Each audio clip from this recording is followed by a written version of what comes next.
Village of Pinehurst Historic Preservation Commission.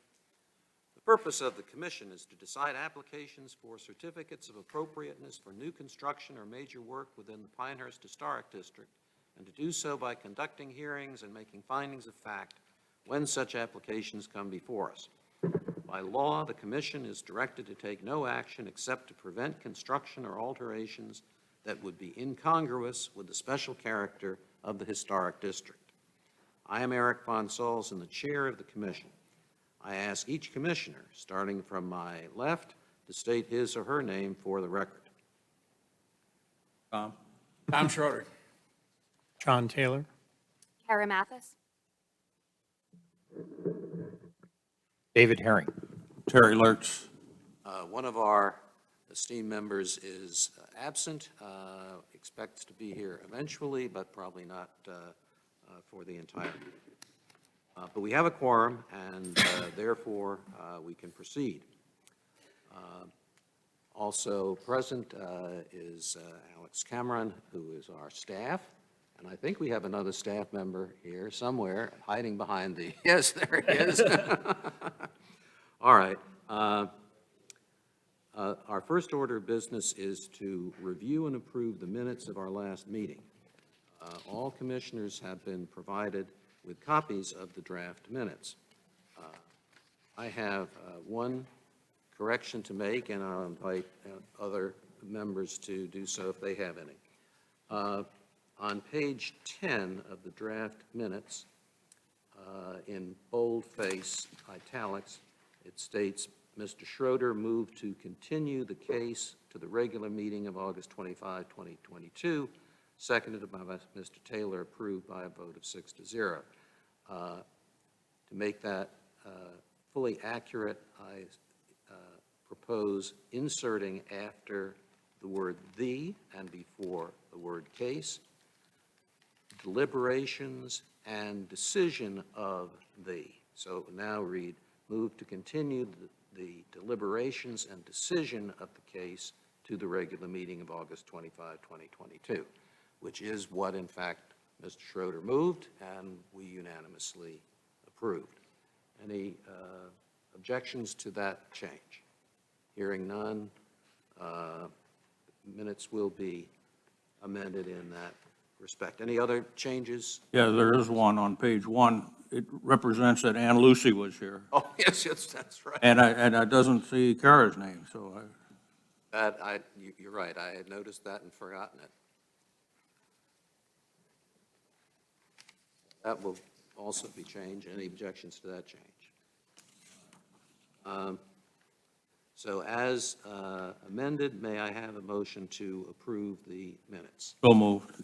Second. All in favor, say aye. Aye. Any opposed? Minutes are approved. I now have a motion to enter the public hearing. So moved. Second. Discussion? None. All in favor, say aye. Aye. Any opposed? Nay. Now in the public hearing. This is a quasi-judicial hearing. That means that anyone desiring to testify must be sworn in, and the commission is required to consider only facts presented in this hearing. Proceedings are video recorded. I ask commissioners if they have visited any of the sites on our docket today and whether they have had any ex parte communications with respect to any of the cases we'll be considering today. Tom? Visited all the sites, have no ex parte communication. I also visited all the sites and had no ex parte communications. I visited all the sites. In 2 cases, I did have modest discussions with the owners, primarily because I needed access to the rear of their building, but nothing I would consider ex parte. Thank you. Kara? I visited all of the sites and had no ex parte communication. Visited all, no communication. Visited all, no communication. In each case that the commission will hear this afternoon, staff will first present a summary of the application, the staff's evaluation of the extent to which the application complies with the commission's standards for such an application or raises issues that require further information, the staff's comments on the application, and where appropriate, the staff's recommendations for commission action. The application and its supporting documents, as well as the staff's detailed report, will then be entered into the record. Commissioners will have an opportunity to question staff about this report and testimony. Next, the applicant or the applicant's representatives will have an opportunity to provide any additional information supporting the application and to address any questions or issues identified in staff's testimony. Commissioners will then have an opportunity to question the applicant witnesses. After the applicant's presentation, any member of the public who wishes to present any evidence, either in support of or in opposition to the application, is invited to come forward at that time and identify yourself. I will swear you in and give you an opportunity to present any reasons why you believe that the application should be granted or denied. Please remember, the Commission is interested in facts that will help us to decide whether the proposed work would be congruous with the special character of the Pinehurst Historic District. As chair, I have the right to exclude testimony that isn't relevant to that subject, but I'm not required to do so. Commissioners will then have an opportunity to question you about your testimony. If the applicant or staff wishes to respond to your testimony, I will permit them to do so. Before we proceed to our first case today, we have carryover business from last month's hearing, where we heard and concluded the hearing on COA 2022-00119 involving 80 Carolina Vista. Decided that we would defer our deliberations on that matter until this month for reasons that were discussed in the record at that time. And so that's our first order of business today. I note that through what's probably a lack of a communication problem, we have some material in the staff report related to this case, but the new material. But it's, we concluded the evidentiary hearing in the parking lot case last month, so there's no opportunity for new evidence to come in between the close of the hearing. So I suggest that we all simply ignore the information, any information that's been presented for the first time after the close of the evidence last month. If anyone has any problems or questions about that, I can address them. Eric, I do. I understand the procedural reason why that maybe has to be the case. But part of our deliberations last time were to suggest a couple possible changes. I don't know that any have been made yet, but if there have been changes made, would that not constitute new material that would have to be admitted now? Well, if the applicant had wanted to amend their application, they could do so. I don't believe they have done so. Thank you. Best of my information, they have not done so. One other thing. Yes. It appears that some of the information in the staff report called continuation may be material that we saw in the applicant's presentation, but may not have been in the original packet. Would that not be part of something we were? Presented, if it was presented by the applicant last month, yes, then it's part of the record, even if it was not in the report. Yeah, so to be clear, what you had before you last month with that agenda packet, which was formally entered into the record at the last hearing, all the testimony that was given, including the presentation by the applicants, that is solely with the evidentiary hearing portion closed. All you have to make a decision on. The paper in front of you is not. Can I specifically ask about Exhibit 8-2.5? I believe that was presented by the applicant in the last meeting.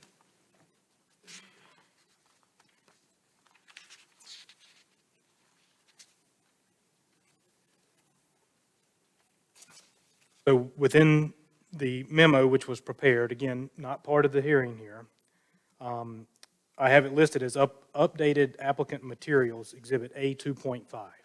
So that was what the applicant has prepared, a revised 2.5, which I believe is the tree removal plan, which has been updated to reflect accuracies of which planting stock over 12 inches DBH, which is the only size planning stock this commission has authority over in removal. Without being able to open that evidentiary portion back up, it's not relevant. So just to clarify, Exhibit A 2.5 was not made part of the record last month. Not the one that was included with this material that you have before you. There was a previous An earlier 2.5. version, but not Yes, this one. correct. Which didn't accurately reflect the number of trees that were 12 inches diameter, breast height, or larger to be removed with the project. So to the extent that that becomes an issue, we have to disregard this version of A 2.5 because it's not part of the record. Let me make sure I'm clear. All of the stuff that was submitted as an update, titled as an update, is to be disregarded in its entirety. Is that correct? Correct. Okay, so if it's on either of those two documents that say update, it don't exist effectively. Is that correct? Correct. Okay, So so, let's, now just to add one more nuance to this, that's my ruling as the chair. I can be overruled by a majority of the commissioners, so that if you want to reopen the record and allow new evidence to be brought in by the applicant after the close of the hearing, you can make such a motion. And if you do, you will also have to allow the opponents of the application to put in new testimony and new evidence if they wish to do so. And we'll be talk about it. So that's, anyone who wants to do that, this is the And Chair, too, apologies for stepping in, but just for order's sake, before the commission decides or makes a vote on anything, we do have the matter of a commission member who wasn't able to join us last month. So we do want to make sure on the record that we clarify a few things Right. so that he may or may not be able to participate. Thank you. That, in fact, is the next order of business, unless someone else has something they want to raise. I have one other question, but I don't know that it has to come now. It could come after, just as easily. All right. Terry, you weren't able to be with us last month. Have you had an opportunity now to review the recording of the hearing? I listened and watched all 1 hour and 15 minutes of it. And as a result of doing so, do you now believe that you are in a position to participate in the deliberations on this case and come to a fair and just decision? I am. And I have a question for you. Okay? You've answered my question. Before we Now you- begin this deliberation, I request a clarification. The commission is charged with granting or disapproving a certificate of appropriateness in areas of our purview. As I understand it, parking lots are not in our purview, nor is lighting. So in this case, I think we're limited to discussions relative to landscaping and fencing or walls. Am I correct? Well, I think we ought to be discussing that in our deliberations, because there may be differing opinions on that. So, Well, I'm talking about our purview. That'll focus us as opposed to the rambling that I saw in the video. Because we were talking about all kinds of things that are not in our purview. yes, and I think that's one of the reasons that we collectively decided to defer our deliberations so that we could deal appropriately with an unusual kind of case, one that I think, as Tom pointed out, we haven't had a lot of experience with, and so he moved that we continue the matter until this. But in answer to my question is that, am I correct? I'm not going to make a ruling on that. There may be differing opinions on the commission about that, all right? I think it's particularly germane in light of another COA application we have today, which is for a parking lot. Yes. Parking structure, indeed. Is different. But we can get, sufficient unto the day is the evil thereof. So let's, John, as I understand it from staff, there is a committee that approves parking lots. There is a committee that is their job, to approve parking lots. Not parking structures, that's our job. And so I think there is an important distinction there. I accept the clarification and distinction. all right, now, Terry has teed up certainly one of the issues that we're going to have to consider collectively, which is the scope of our authority with respect to shall I call it the Bennett Street parking facility.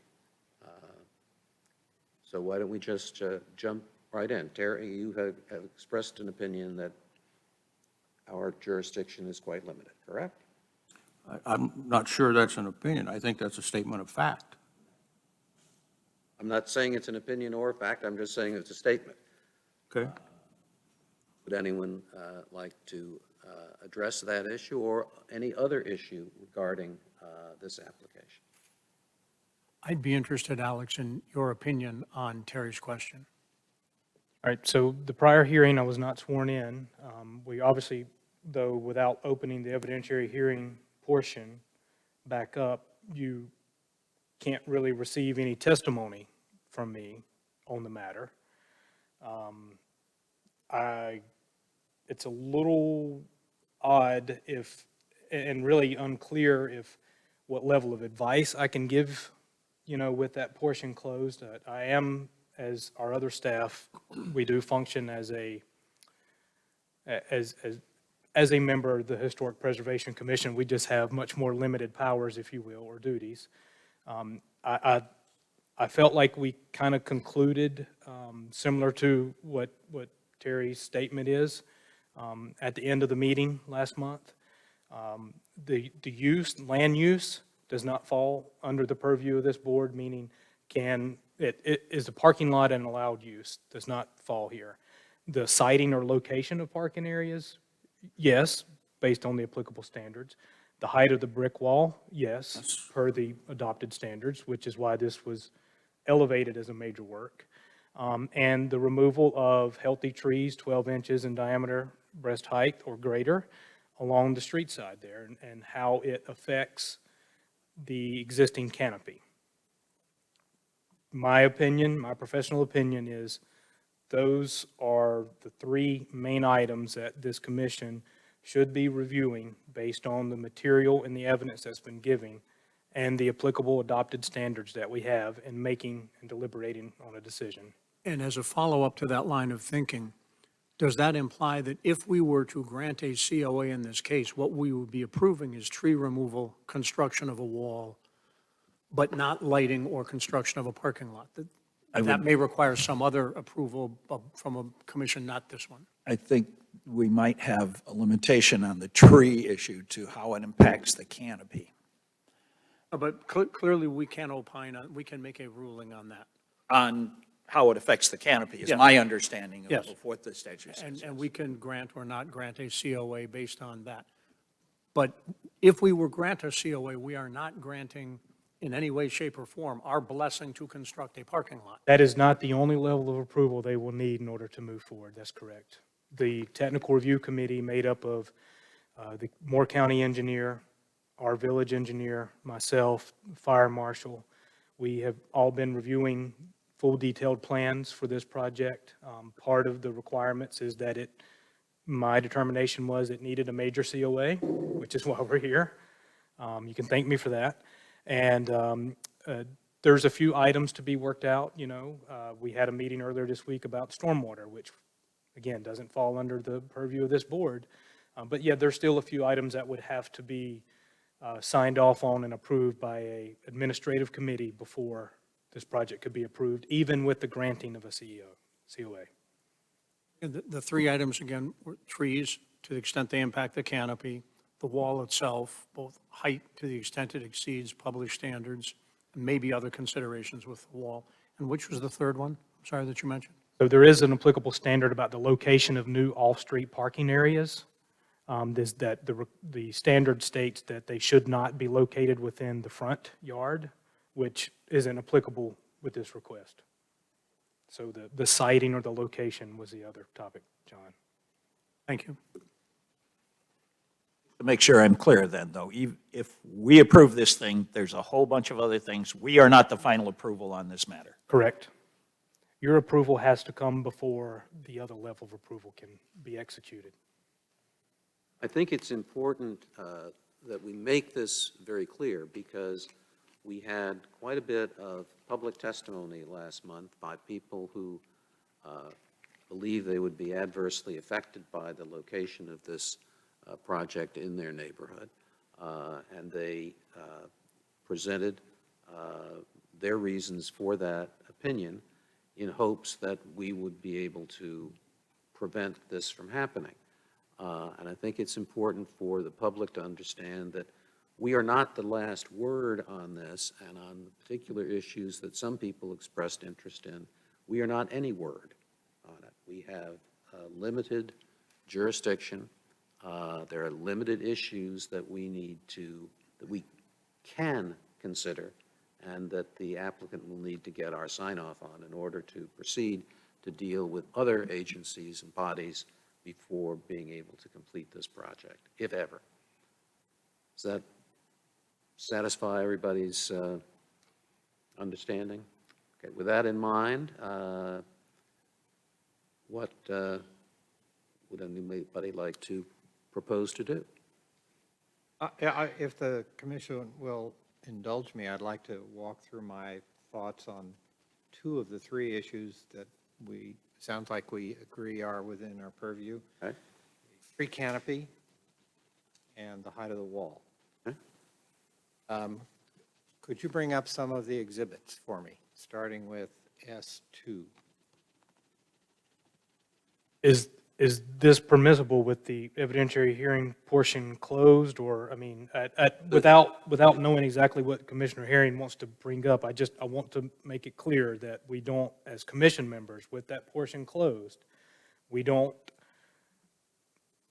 try to now discount or discredit what has been presented to this board, because then you would have to give opportunities for parties to then correct that. Are we not in our deliberations allowed to revisit material to refresh our mind, which is now a month old? To look at exhibits, if they were exhibits that Right. were, From the original package? Correct. From the admitted yeah, package? but that's about the limit of the jurisdiction at this point. Fine with me. Okay, and that exhibit again, David, was? S2. The original S2. Yeah, thank you.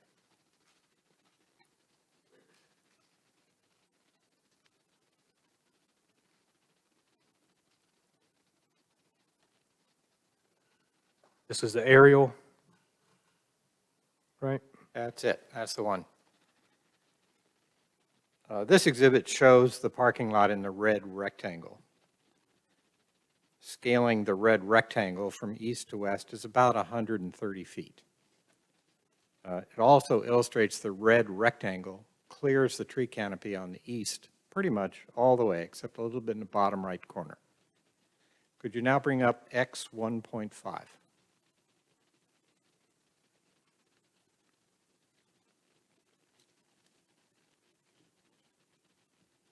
Bear in mind that that was a staff-prepared exhibit just to kind of help show the siting of that location, and clearly says approximate location of the footprint. No way, shape, or form was that rectangle that I created on that PDF meant to be accurate. The gist of my reason for showing that red rectangle is that it does in fact fit by avoiding the tree canopy. X, X 1.5. okay, There are a set of dimensions on that plan which illustrates the overall east-west dimension of the garage. It comes out about 132 feet, which includes the retaining wall on the south and north sides, which is offset by about 2 feet. Would you look at X 1.6? This is the illustration of the trees along the east and a little bit on the south that are to be removed. I count 37 trees to be removed. Unfortunately, the exhibit does not illustrate where the garage is, the parking lot is relative to those trees. If I were to overlay X 1.5 and 1.6, the previous two that we looked at, I could determine where the edge of the garage is, parking lot, relative to the trees. If I were to move that footprint 9 feet west, that's the width of about one parking space, I could save about 29 of those 37 trees. One parking space would be lost where the Duke Power pole is in the northwest corner of the garage. There would be no substantive effect on the north entrance to the parking lot. We would encroach on the existing asphalt by 9 feet, but would have otherwise no effect on the use of that space. There would be no substantive effect on the north entrance to the parking lot. The sidewalk on the southern edge of the west side where the parking lot, or where the sidewalk arrives, that sidewalk would be about 9 feet shorter, would otherwise have no particular effect.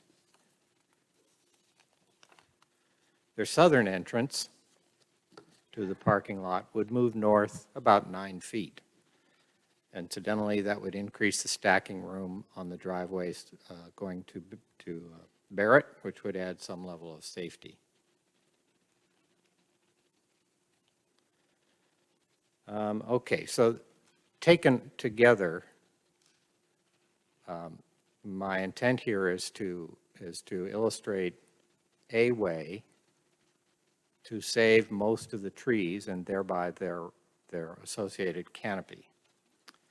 Let's turn now to the wall, the brick wall. If you go back to A 2.6, or is that the one that we can't look at? Is there an A 2.6 in this one? I think there is. It's the one of the section through the, that actually may be in the stuff we can't bring up.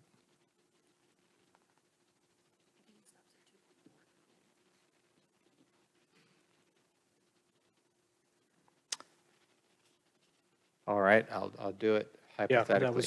that's, If a section were cut through the garage as proposed, with the heights illustrated for the wall, the proposed grade for the parking garage would be somewhere in the order of 3.25%, high on the west, low on the east. If the parking lot grade was increased to about 5%, we could lower the wall by about 2.5 feet. I can see, given that 5% is a common grade for grade level parking lots. this was the retaining wall or the brick wall, the brick- screen wall? Both the brick wall and the wall above it. The brick cladding on the retaining wall and the brick, that whole wall would get shorter by about 2.5 Total height of the feet. wall would become reduced regardless of the, Right.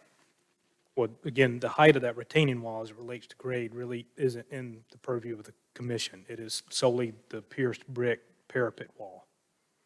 Are we not concerned about the amount of brick that's on the face of the retaining wall, as it's essentially part of the entire wall as viewed by the citizens? So there, you have a retaining wall, which is different than the screen wall. They Okay, are let's looked at speak, separately. we'll speak only to the brick component. Okay, so like, as I had stated in the previous month's meeting, that, let's say a 6-foot-tall shadow box fence was proposed on top of that parking lot wall. Then you would have a 6-foot-tall shadow box fence, permissible, and then you would have the 4.9 feet of, at the max grading, retaining wall that could be permitted. So again, they are separate. I understand that the thought, visually, Okay. they work together. So I guess what that means is then by increasing the slope of the garage, we would lower the entire parapet component relative to the world About 2.5 feet. So here's a very interesting, maybe a teaching moment for the group here. We are blessed to have someone with David's knowledge and skills on this board. And I hope most of us are able to understand, because David's having to verbalize all this detail that he's been able to absorb and be able to do some research on. But, and this is me just providing an educational opportunity to you guys. Your jobs are as judges on these cases. You're not to do necessarily your own research. You're not to try to find alternate ways to redesign or to. You're stealing my closing statement.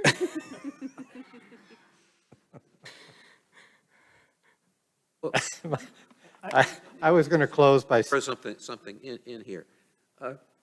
Excuse me. I think on the two issues that David has raised, as a lawyer and not as an architect, I see those as raising the following issue. There are aspects of this project that we as a Historic Preservation Commission may not like. But if we are persuaded that those aspects are essential for structural or technical or some other reason like that, so that there can't be a parking lot unless it has these characteristics, then we would be more likely to overlook the disadvantages from a historic preservation standpoint. Whereas if David is correct, these disadvantages could be at least substantially ameliorated without destroying the purpose of the parking lot. Is that a fair Absolutely. summary of what Yep. you're getting at? well said as always. And I think that approach is perfectly legitimate for Historic Preservation Commission. As you say, we're lucky that we have somebody on the commission who's able to address those issues. If we were a different type of agency, we'd probably have had expert testimony from people and so forth and so on. We'd have to evaluate it. We have an expert in-house, as we say. So anyway, that's what I understand we're now dealing with. And my closing statement, if I may. Oh, please, go Then you ahead. can have that. I'm sorry, I'm not trying to cut you off, but I do have a comment. It's really not my duty, responsibility, or authority to redesign an application, not my job. My analysis is to determine if there are some possible alternatives that might be considered by a design team that could solve two of the reasons that I might vote against this application. There might be lots of others and even better ones than this simple little one that I examined, using only the information given by the applicant. So should the application proceed without an attempt by the applicant to make an alternative effort, then I'm inclined to vote against the application because of the loss of tree canopy and the height of the wall. And again, to repeat my gloss on your argument, it is that not just in terms of what your own personal vote might be, but that if the applicant had persuaded us that it was necessary to take so-and-so many trees off the property and build a wall of such and such a height in order to do the project at all, that would be one thing, and you're saying that maybe that ain't so. Exactly. And that's where we benefit from having a month to kind of think through some of this material. And, you know, if we had that opportunity during the hearing, when we were still accepting evidence and testimony, then we could have maybe explored that a little bit more and heard more from the applicant or their design team as to why they felt that it could be done or could not be done, and specify why. But again, hindsight, And to back up a little bit about what Eric said, our job is not to redesign. Our job is to evaluate what's presented to us, put a period to the end of that statement. We can make informal recommendations for redesign, but they are absolutely informal in nature and are in no way binding on anything that was presented. Okay, so they're almost like a separate discussion from what we're doing. Our decision is based on what was presented to us. Basically, put a period at the end of that statement. There is no allowance to say, well, if you do this, I might vote different or whatever. You look at what we have in front of us, what was presented to us, and that is all we can take into consideration. Now, again, as Alex said, if we had an ability to go back and question on some of this stuff, which we don't at this point, we can change that, but we don't, then we might be able to get additional information. But right now, the only thing we've got is what was presented the last time. Anything newly presented or otherwise is just that. We can discuss it, but it still has to be made on what was presented. And to be fair, we did make some certain informal observations, we won't even call them recommend, last time. Right. Which the applicants were free to consider. Apparently, they've chosen not to, and, okay, so Oh, now no, we have to make a decision. I'm not sure I can say they've chosen not to, because we don't know that. Well, they haven't. They haven't because we said we weren't going to take any more additional, not because they didn't intend to. I don't know what their intent was. I can't speak to their intent. What I can say is that because of where we've walked to so far is no more input, and therefore our decision has to be made on what was presented to us, or again, as the chair indicated, we can open it back up if we vote to do so, but at this point, we're not there. So we look at what's presented. We never have an option to force a recommendation on anybody. In fact, our recommendations are really moot points. They Chair- are no bearing on what goes Well, on. make it clear, I'm not making a recommendation. I'm just analyzing the evidence. That's all. So let me go ahead and put a stop to all this. I've gotten indication from the applicant in the field, and they're willing to pull the application. I think that if I get a nod, the desire is to withdraw the application. The applicant has decided to withdraw the application. Been withdrawn. Thank you for your attendance. Thank you.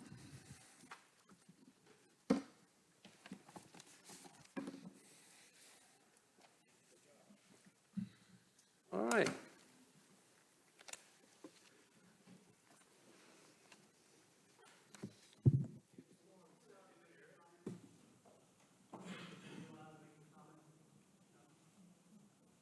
Request for comment from the floor. It's withdrawn.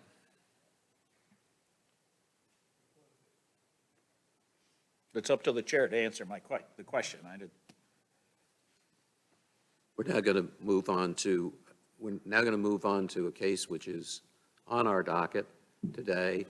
There'll be no further testimony or commentary with respect to the parking lot application, which has been withdrawn. That'd be the application that was continued, Correct. because we have another parking lot issue. Oh, you're right, you're right. That's why I wanted to clarify that. DOA 2022-00119, 80 Carolina Vista, Has been withdrawn. has been withdrawn. So now, we proceed to our first case. Will all staff members who may give evidence in this proceeding please stand, raise your right hand, and state your name for the record?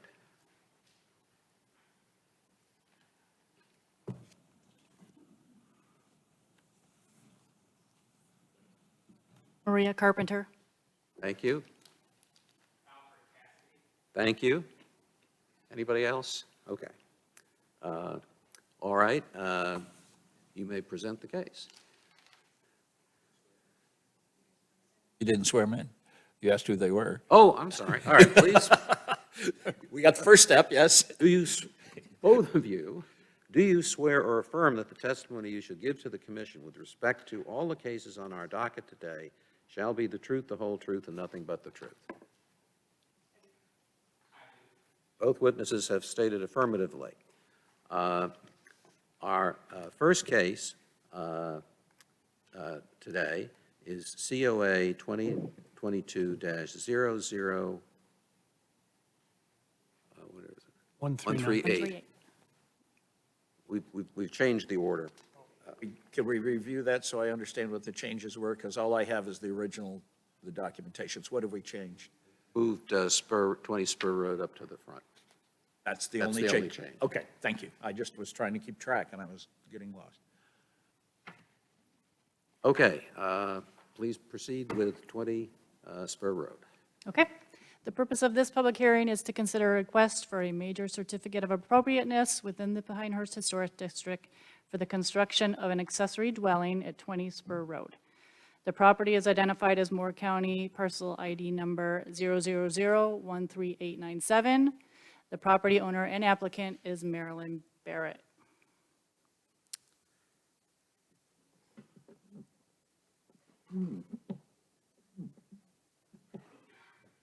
Technical difficulty?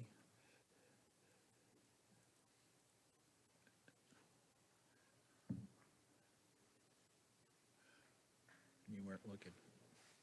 Okay, so the applicant is requesting a certificate of appropriateness to construct an accessory dwelling in the side yard of the property. The original home was built in 1925, and the property is approximately .456 acres. The proposed accessory dwelling will be compliant with setbacks and located in the side yard. The proposed building will have materials and colors to match the existing home on the property and will consist of painted wood siding with gray asphalt shingles. This is considered major work because it is new construction or additions that are not considered to be minor work. The public hearing was noticed in accordance with the PDO and state general statutes. You can see on the map, the hatched out lot is 20 Spur Road. Spur Road kind of ends there at Village Mixed Use. That is village-owned property there. There's not a whole lot more going on back there. Here we have a site plan, so you can see the existing residence and where the proposed accessory dwelling will go. There we go. So here's the house as it sits, and here's where the accessory dwelling will go in the side yard. Here are photos of the house as it exists right now. Here's the front of the house. This is the side yard where the accessory dwelling will go. And here's from the side of the house where it would be constructed.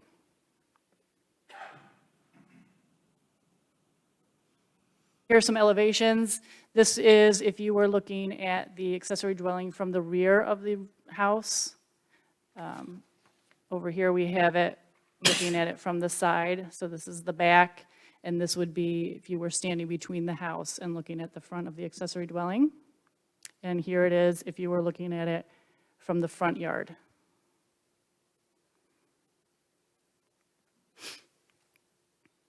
Applicable standards are changes to existing residences, additions and accessory buildings, additions and new accessory buildings such as carriage houses, garages, and other buildings must be compatible with the character and scale of the primary structure and congruous with the character of the Pinehurst Historic District. Windows and doors and additions and accessory buildings should be similar to those in the existing primary structure in their proportions, spacing, and materials. The height of an accessory building must not be taller than the primary structure and must be smaller in scale than the primary structure. Additions and accessory buildings such as carriage houses, garages, and other buildings must be located as inconspicuously as possible in rear or side yards.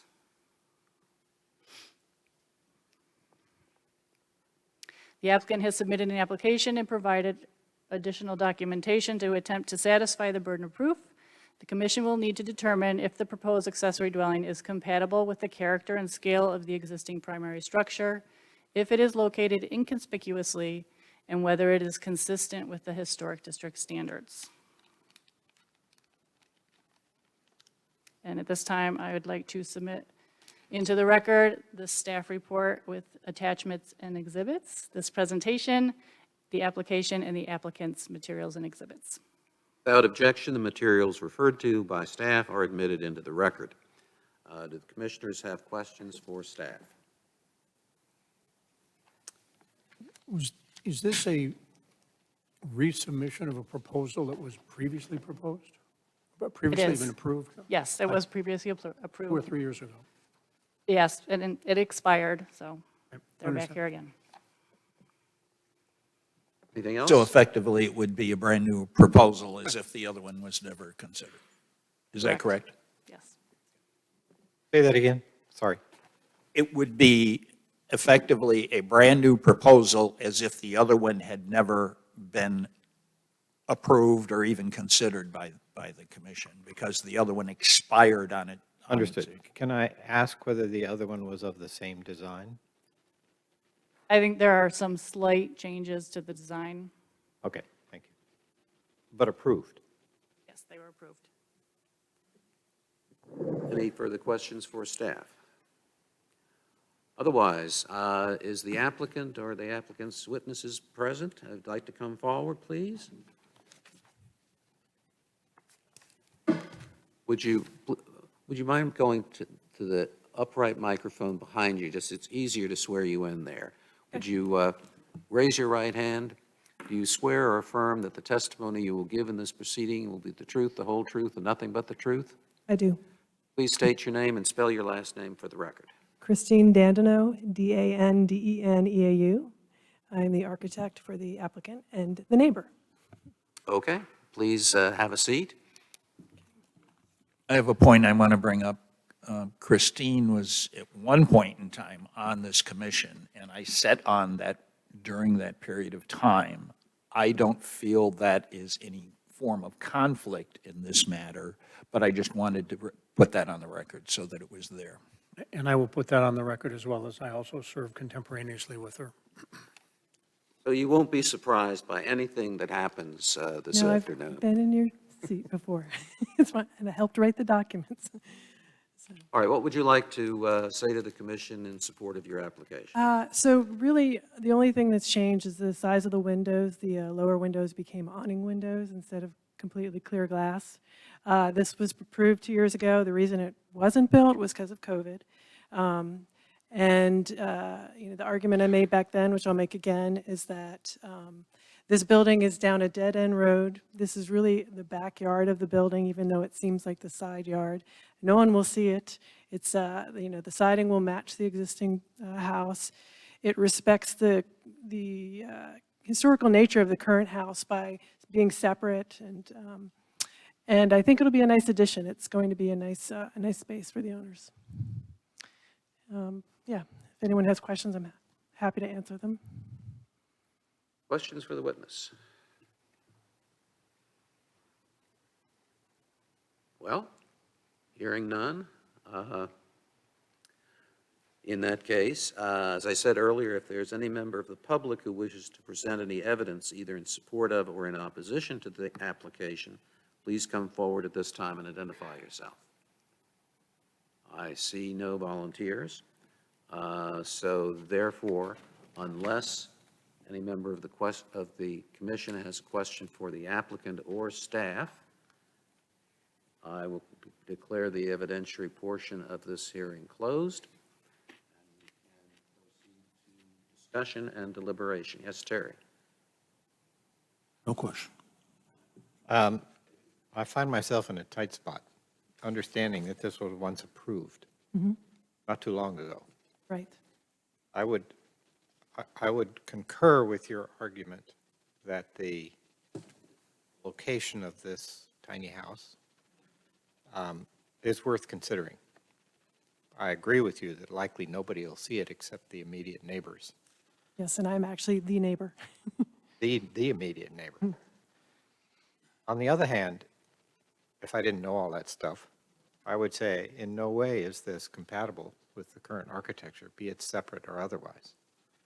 I might easily deny it for that reason, in my personal vote, 107. But I'm in a tight spot now, so. Well, would you agree that, you know, to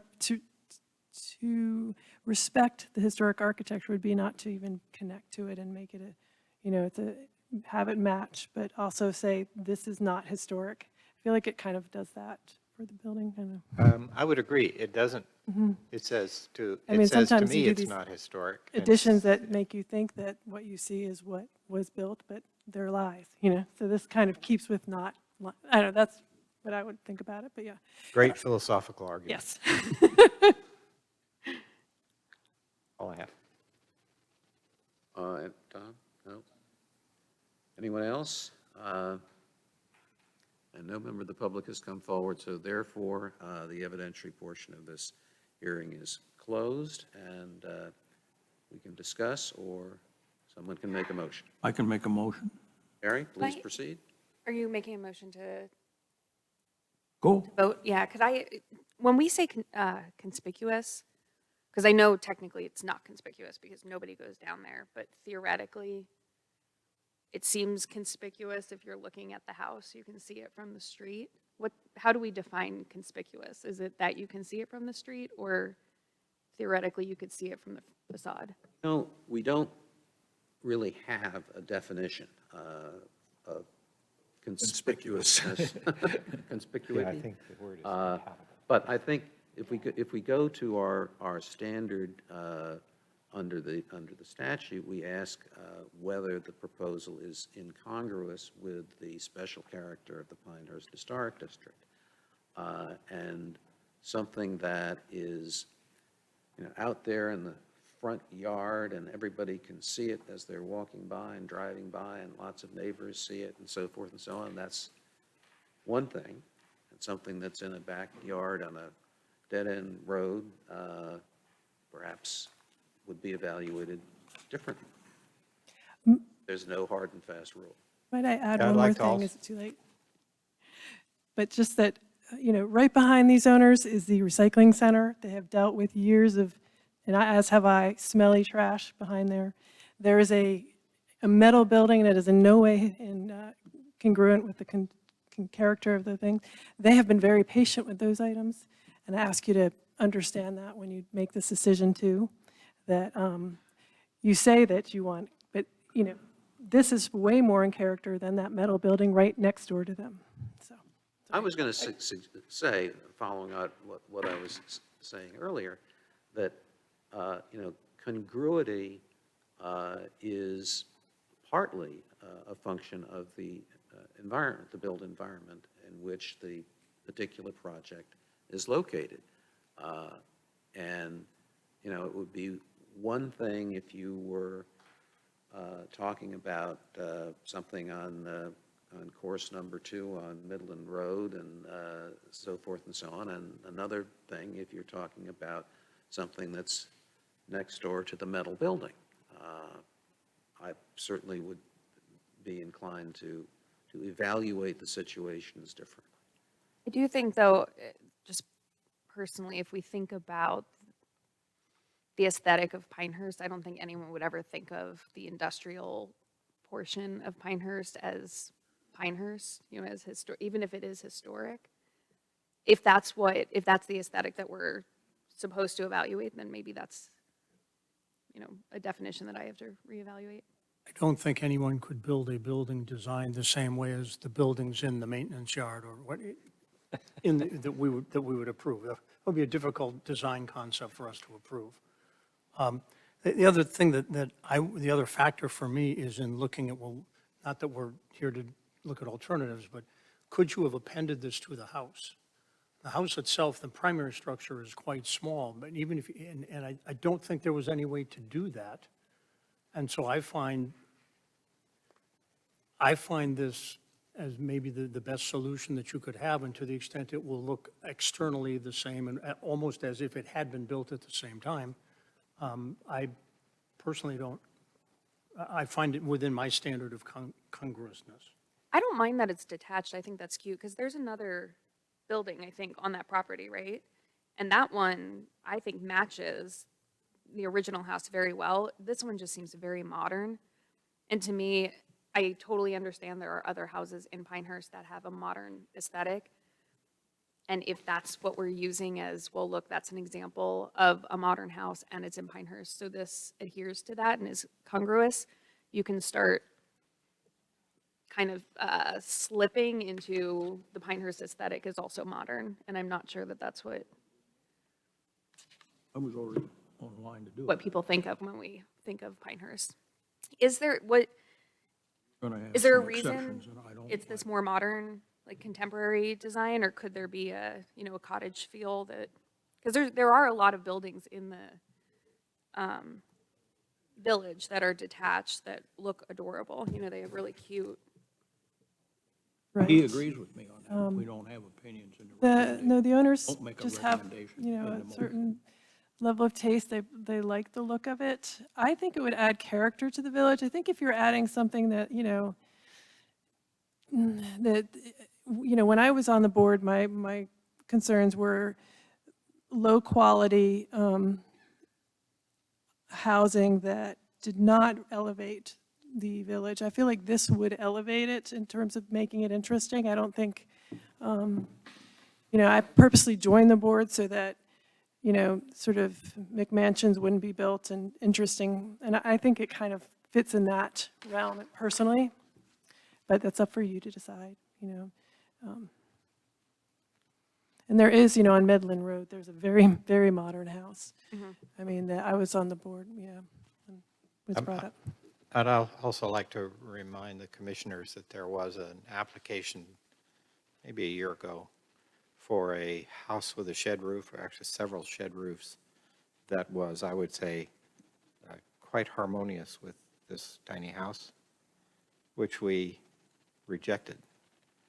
But again, at this point, I'm pretty well convinced that due to the siting of the little structure, more or less in the backyard at the end of a dead-end road, and all of the discussion about the maintenance yard right next door, I'm inclined to say not congruous, but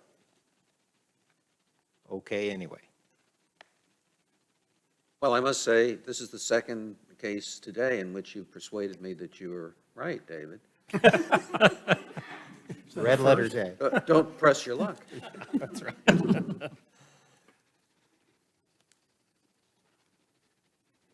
Are you prepared to make a motion, Terry? I am. All right, please proceed. I move that the Historic Preservation Commission approve a certificate of appropriateness and find the proposed major work at 20 Spur Road is consistent with historic district standards, but is deemed incongruous with the Pinehurst Historic District based on the testimony given and the material submitted in the findings of fact. Second. Motion is made and seconded. Is there any discussion? Hearing none, I will poll the commissioners. Tom? Yes. Eric, yes? John, yes? Yes. Yes. Yes. Congratulations, you have your certificate of appropriateness. Thank you. You got your stuff in? And safe travels. We're going to take a I 5-minute don't recess. remember the other situation. I may not have been here.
think we're Linden Road now. I am, sir. I'm doing the next two cases.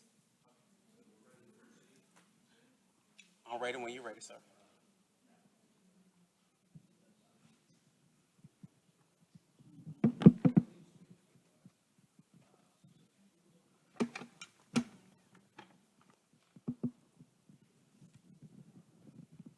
All right, we will now proceed to our next case, COA 2022-00139, involving 225 Linden Road. Mr. Cassidy, will you present the case? Thank you, Mr. Chairman. The purpose of this public hearing is to consider a request for a major certificate of appropriateness within the Pinehurst Historic District for installing exterior modifications to the side of the property and the removal and relocation of the HVAC unit at 225 Linden Road. The property is identified as Moore County PIN number 000-27871. The property owner is Vilma Monera, and the applicant is Ronald Davidson.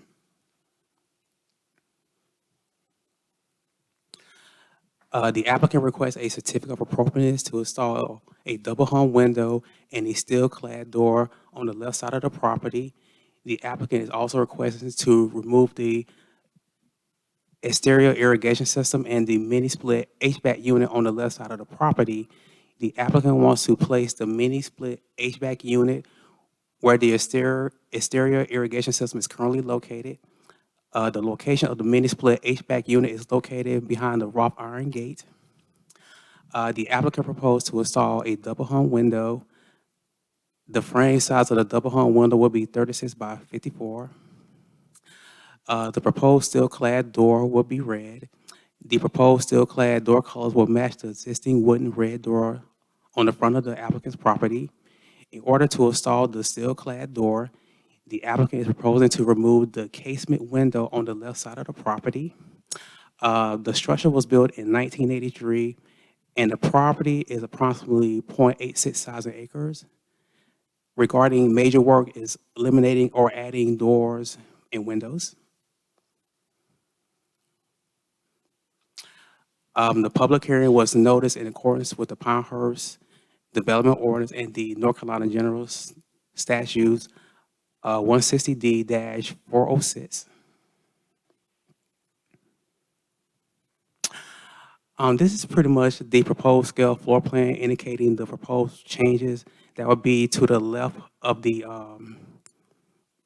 property, which consists of a steel-clad door and a double-hung window.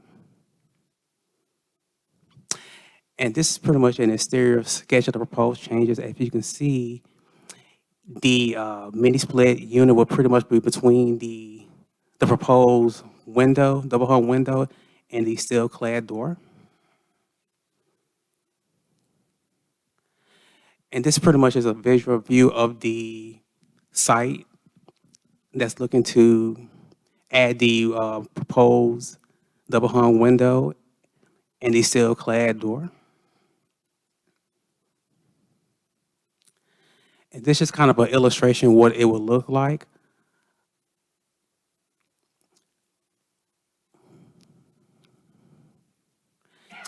The applicable standards are followed as changes to existing residents, windows and doors, adding new windows and door openings, or altering or filling existing openings should not compromise the architectural character of the structure and must be congruous with the Pinehurst Historic District. Windows and doors that contribute to the overall historic form and character of a structure, as well as materials, details, and features of the windows and doors that contribute to the character of the structure should be retained and preserved.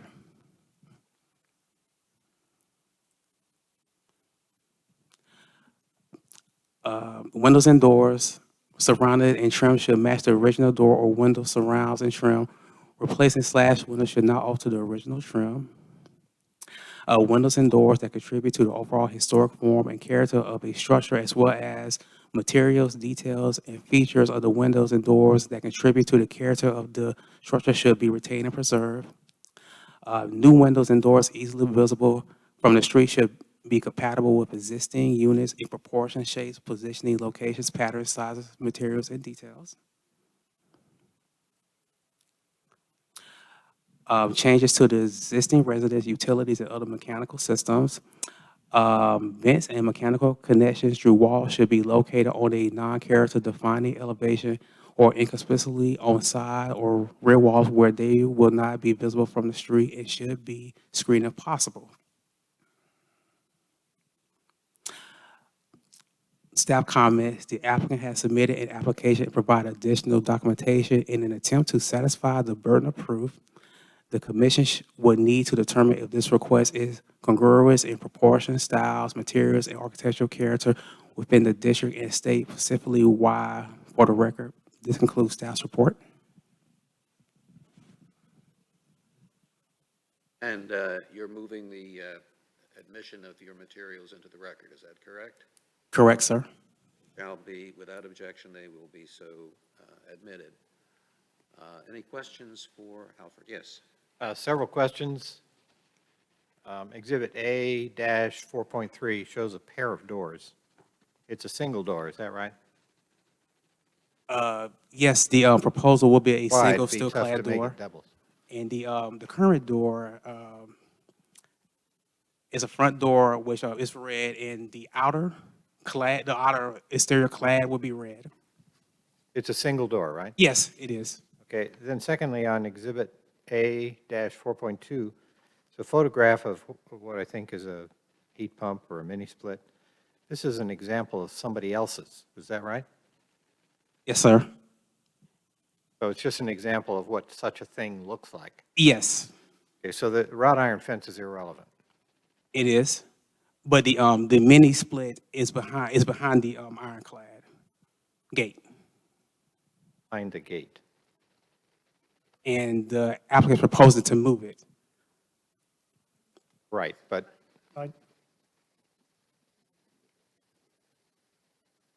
it's currently behind the gate. and Yes, they're gonna sir. move it out from behind the gate. Yes, sir. Okay, I got it. They're relocating their own unit from one part to this place. Yeah, it was the wrought iron gate that had me confused. Second question is, what type of windows are on the main house? The applicant is currently here, and he can kind of let you know what the other windows are. But like I said, the proposed window that is removing is a case window, which will be replaced by a double hung window.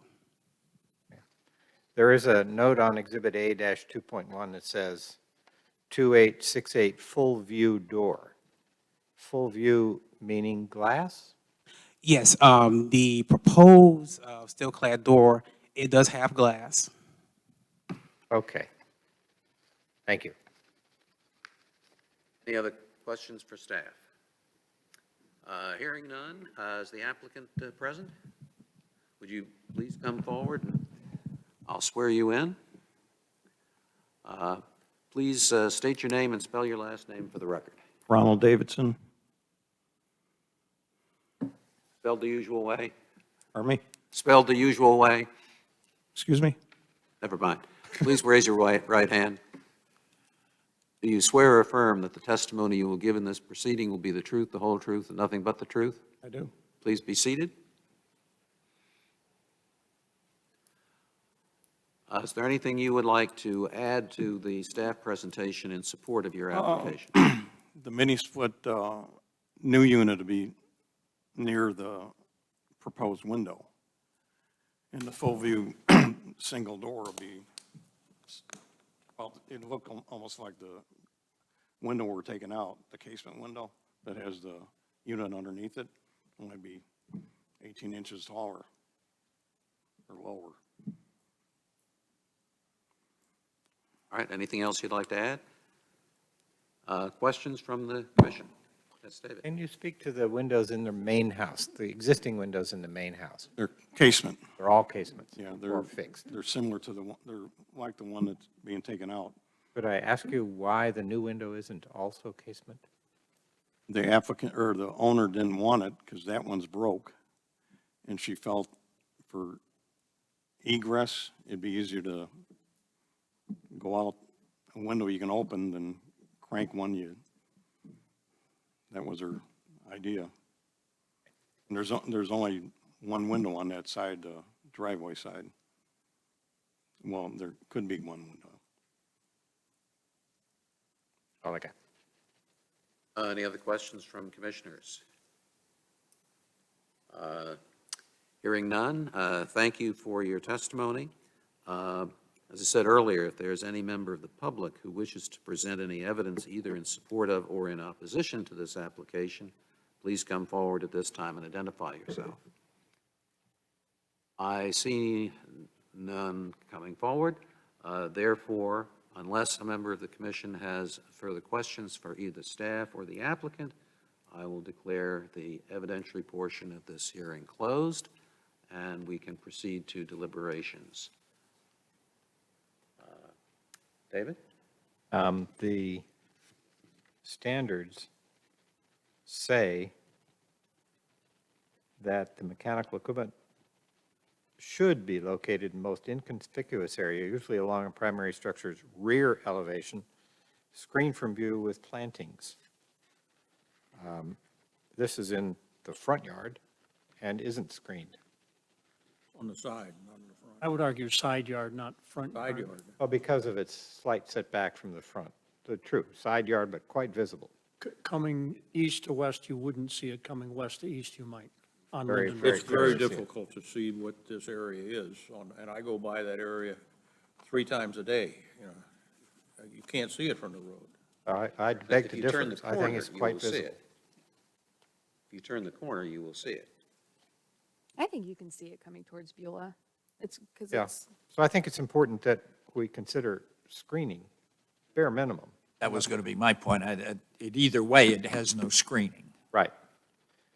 It might, Relevant of might which be side of the house okay. it's on, it has no screening, and it was required where possible, so unless there's an impossibility, Right. it says, but it's, again, a should. It's a should. Secondly, the window, I'm not convinced. That house is unbelievably strong character and harmonious within itself. It's a great example of that type of architecture. The poor little double-hung window misses the mark. there's also about like 90 windows on that house. Yeah, and it's a it- beautiful house. Yeah. My recollection is the main, what I would call street-facing windows are not double hung at all. They're all Nor mostly fixed. casement, I- Mostly They're all fixed. casement and fixed glass. Yeah. They're it's mostly beautiful. fixed glass on the Yeah. front of the house. So I'd be in, could we ask the applicant if he'd like to amend his, I mean, we can't force him to, of course, but we could ask. Ask. Would you like to use casement instead of The double hung? the owners, she No? wanted, she wanted that, At she the didn't risk want of, that casement window. at the risk of being denied? I only have one vote. That's what she wanted, and I can see getting a landscape screen around the mini split, but the window, nobody sees it. Okay, thank you. I mean, other I than asked. the people that live there. Because there's full-grown cypress trees and pine trees for the neighbor's backyard. I mean, I drove by it earlier and took pictures from the road, and I think it's a very visible site.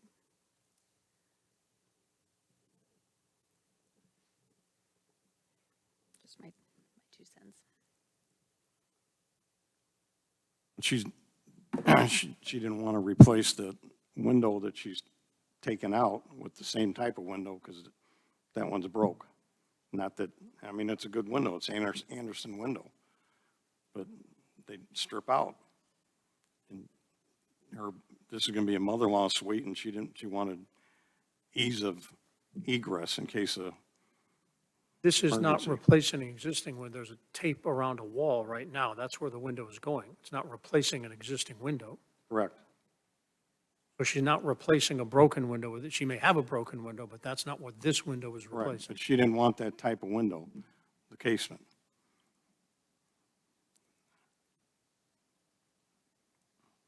And the door, we'd be replacing where the window was, it looked just like it was.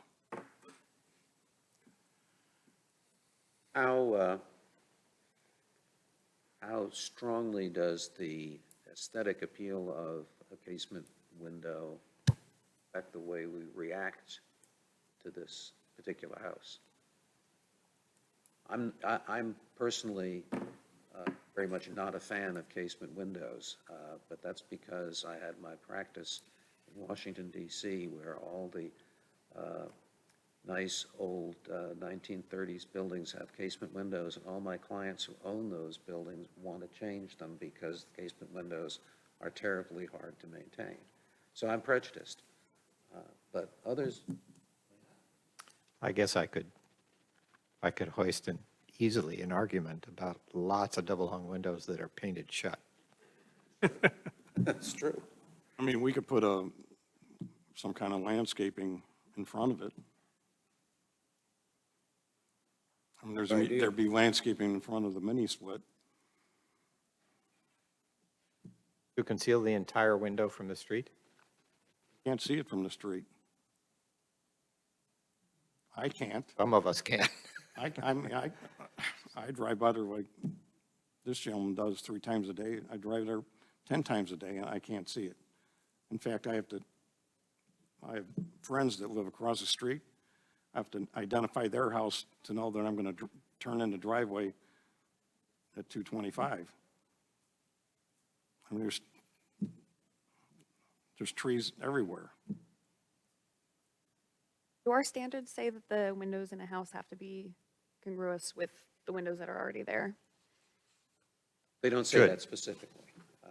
I think that one could draw the aesthetic conclusion that consistency in window styles can be an important design. It's a should. It says pretty clearly, adding new windows and door openings or altering or filling in existing openings should not compromise the architectural character of the structure. It's a should, followed by a must about congruity, of course, which is true about everything. So it's a should. It's just that the house has such a strong character about contemporary Yeah, fixed I glass. knew the original owners. Yeah, it's beautiful, and I just hate to see it, in my opinion, spoiled. Contemporary, Yeah. which Christine just designed. I built her house in 20 Spur Road, and now I'm working in this contemporary house that she had nothing to do with.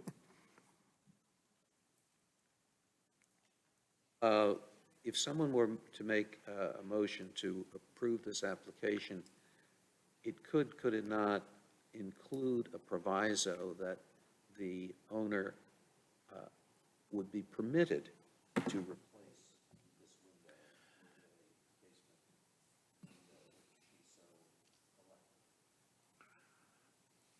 Which by implication would mean if she wanted to stay with a double hung, that she does not have a COA. No, I'm saying approve it.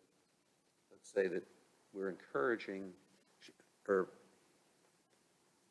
witness can report what's been said here.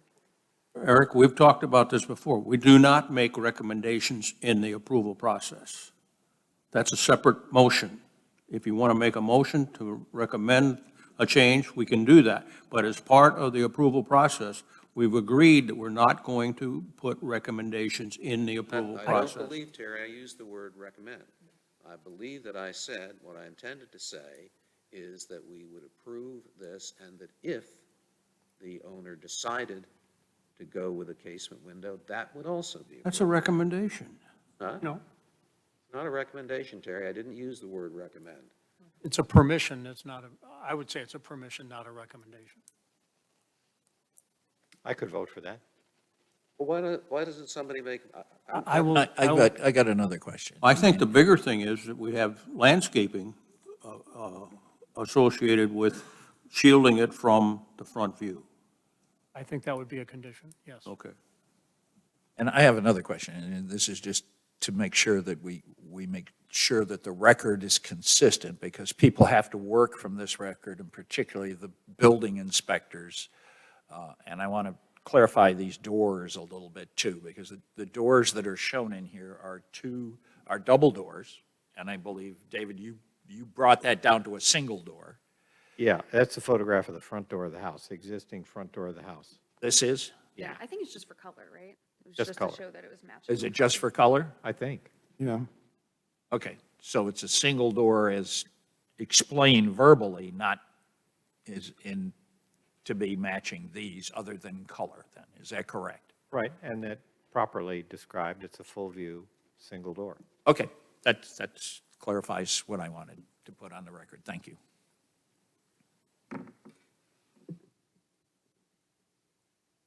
Ready to make a? I will be happy to attempt a motion here.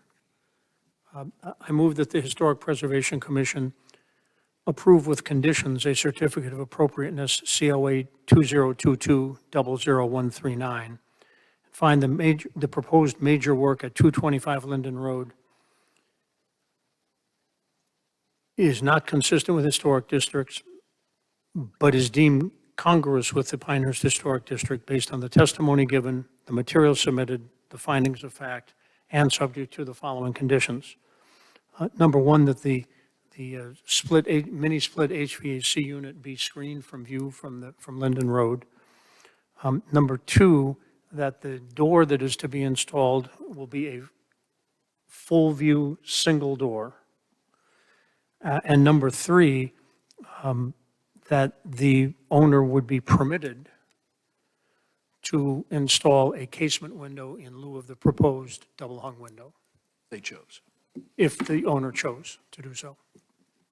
Second. With giving her that option, it'd take 6 months to get the window. Not the purview of our commission. It's an option. That's the way you look at it. Took me 11 months to get Taylor a has light made a fixture, so. motion. Has anyone seconded it? Second. Oh, sorry. Made and seconded. Is there any discussion? Hearing none, I will poll commissioners. Yes. Eric, yes? John, yes? Kara, yes? David, yes. Yes. Congratulations, you have your certificate of appropriateness. Thank you.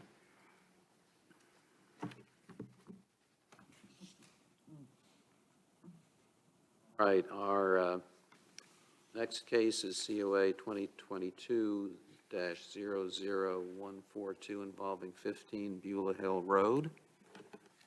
Let's see, who?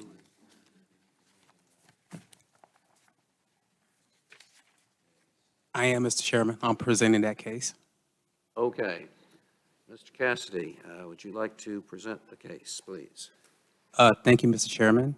The purpose of this public hearing is to consider a request for a major certificate of appropriateness within the Pinehurst Historic District for the extension of the existing rear porch and roof at 15 Beulah Hill Road North.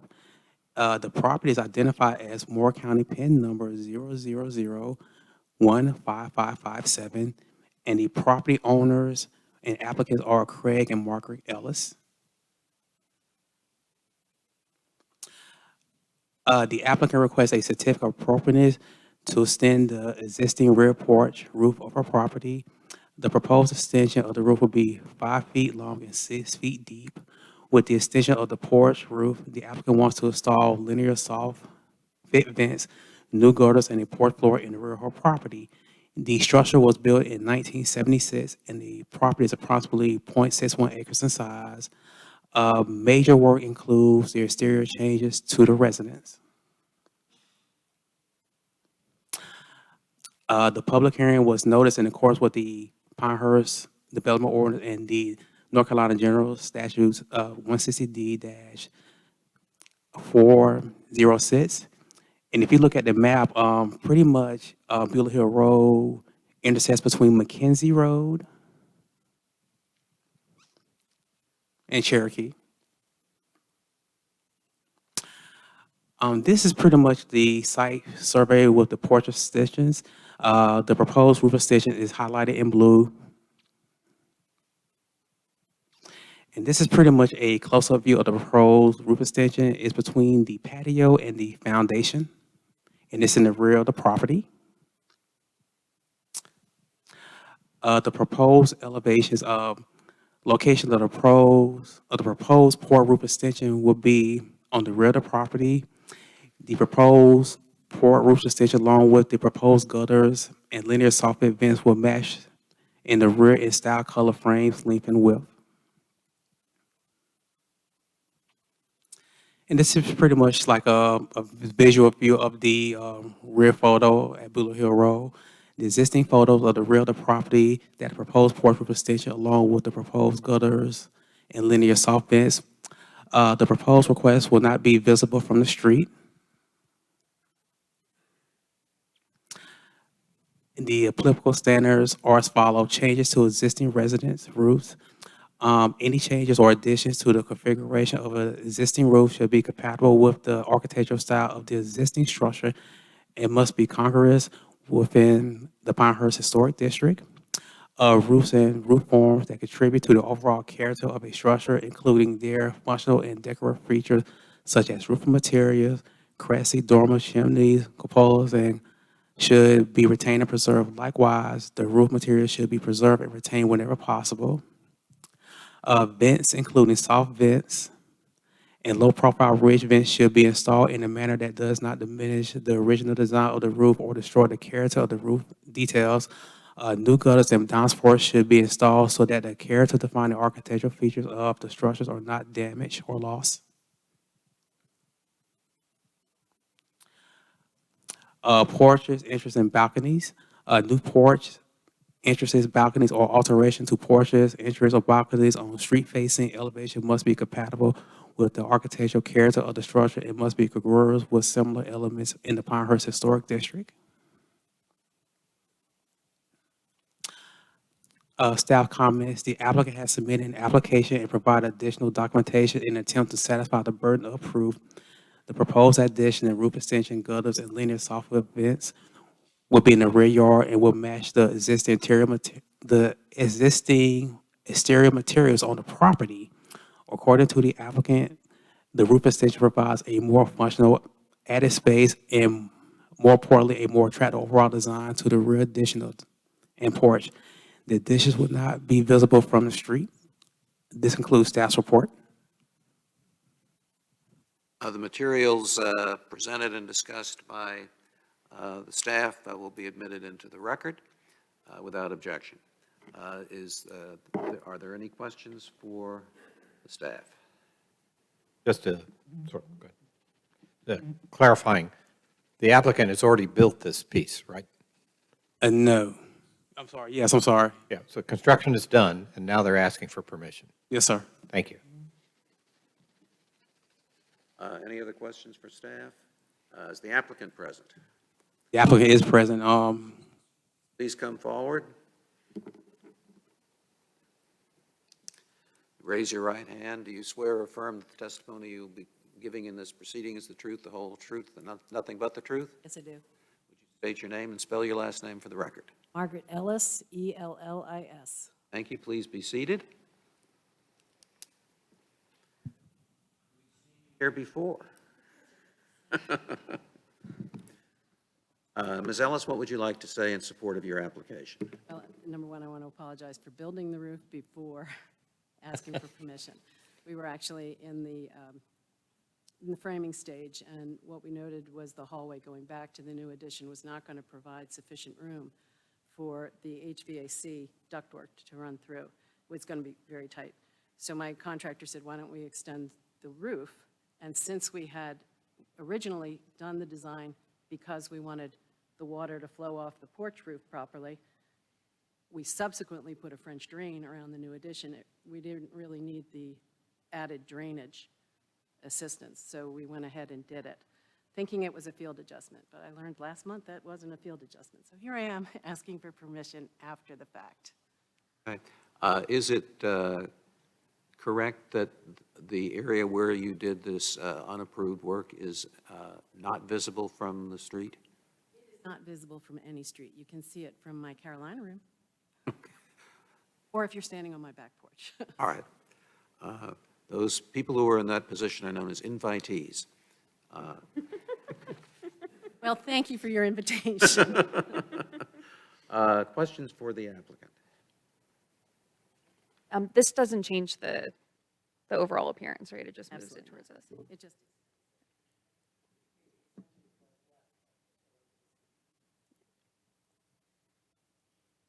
Any other questions? Hearing none, as I said earlier, if there's any member of the public who wishes to present any evidence, either in support of or in opposition to the application, please come forward at this time and identify yourself.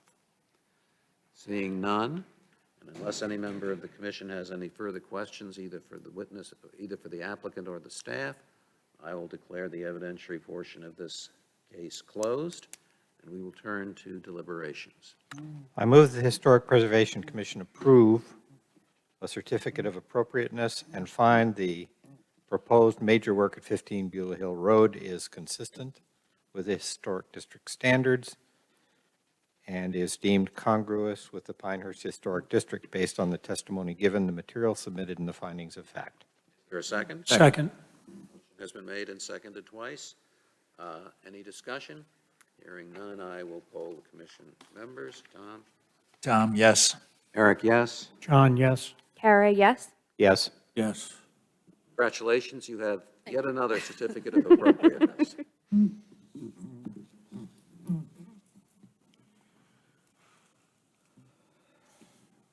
All right, let's see, we've already done 20 Spur Road, so we have Had a One twinge of Carolina conscience to Vista. come in, you can't see it, just do it.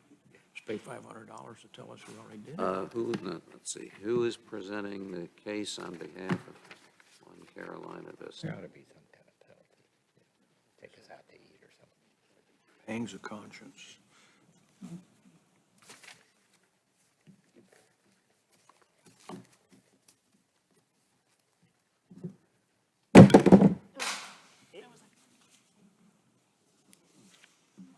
A big year.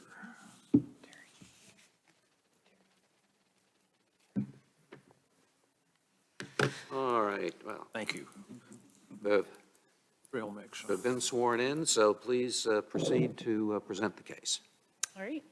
The purpose of this public hearing is to consider a request for a major certificate of appropriateness within the Pinehurst Historic District for the construction of a new parking structure in the main parking lot area of the Pinehurst Resort and Country Club campus at 1 Carolina Vista. The property is identified as Moore County Parcel ID number 000-25800. The property owner is Pinehurst Resort, and the applicant is Robert Kuntz.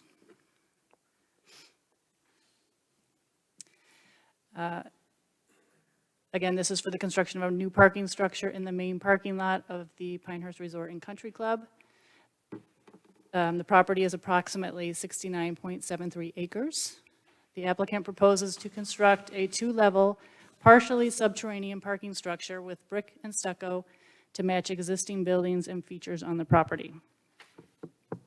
It is considered major work as it is new construction or additions, not considered to be minor work. The public hearing was noticed in accordance with the PDO and North Carolina general statutes. And here you can see the hatched out area is the subject parcel. The parking structure will be over in this area here. You can see it backs up to golf courses on both sides. Here you have some more parking. There's no street-facing areas.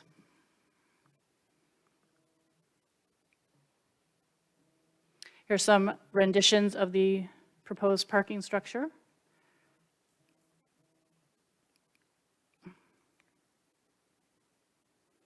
The existing site conditions, so you can see it is already a parking lot. This is the area approximately of the subterranean and upper deck of the parking terrace.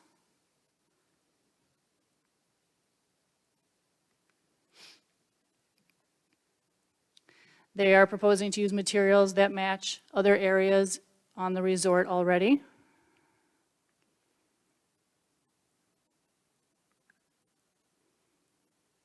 Here we have trees to be removed.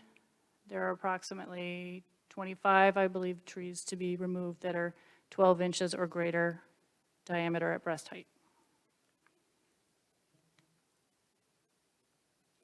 Applicable standards, There's a lot of them, so I'll just go over them quickly. New commercial construction should reflect the character of existing commercial buildings in the Pinehurst Historic District in terms of human scale, fenestration, articulation, massing, and materials. The facade material should consist of brick, shake, wood, clapboard, or a similar compatible substitute material. New buildings must be in colors that are in the Village of Pinehurst color palette. There are fences and walls. Brick and stacked stone walls are permitted. Brick and stacked stone walls on the street sides of property must not be taller than 2.5 feet in height. Driveways and off-street parking will be considered, and the landscaping and vegetation.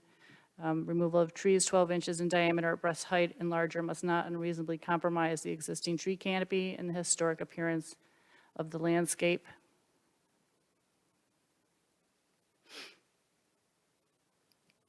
The applicant has submitted an application and provided additional documentation in an attempt to satisfy the burden of proof. The proposed structure meets the standards for walls, materials, and colors. The commission must determine whether the parking structure is consistent with the historic district standards and congruous with the Pinehurst Historic District. And at this time, I would like to enter into the record the staff report with the attachments and exhibits, this presentation, and the application and applicant's materials and exhibits. Without objection, the materials referred to will be admitted into the record. Questions for staff? I have one. We go back to that drawing with the red box in it. Just a clarification question. Second.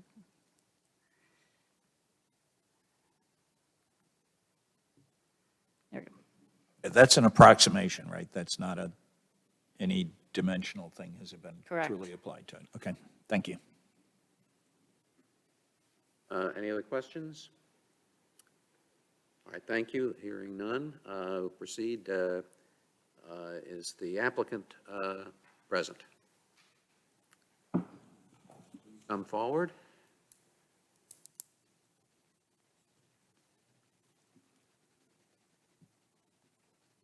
Richard Higginbotham, Higginbotham. I'm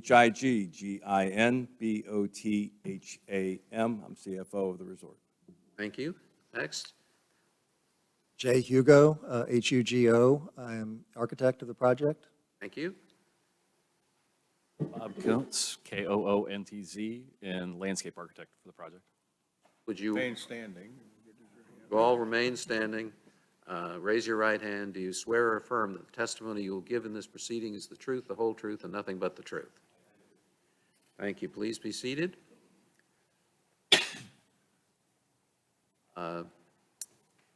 Please tell us what you'd like to tell us in support of your application. I will start and then turn it over to the experts. Pinehurst is excited to present the parking terrace for your review. What makes this project so unique so far is that no resident has spoken against the structure in either planning and zoning or in council meetings. In the neighborhood meetings, the only negative comment was one resident who thought it was in the wrong spot. Instead, it should be located behind the Carolina Hotel, you know, right where Barrett Road parking was supposed to be.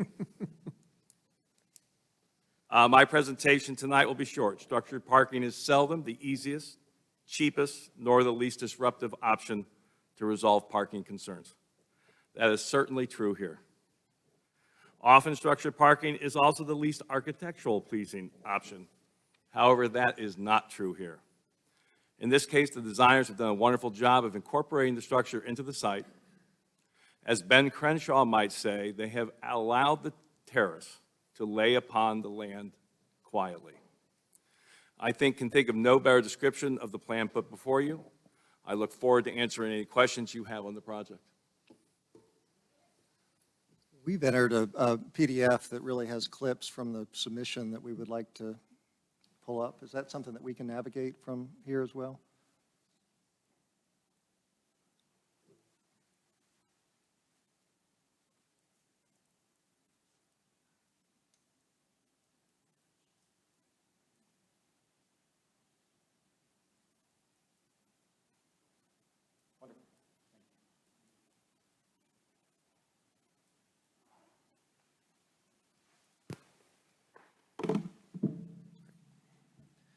Well, good afternoon. I'm I'm excited to bring another parking project in front of you.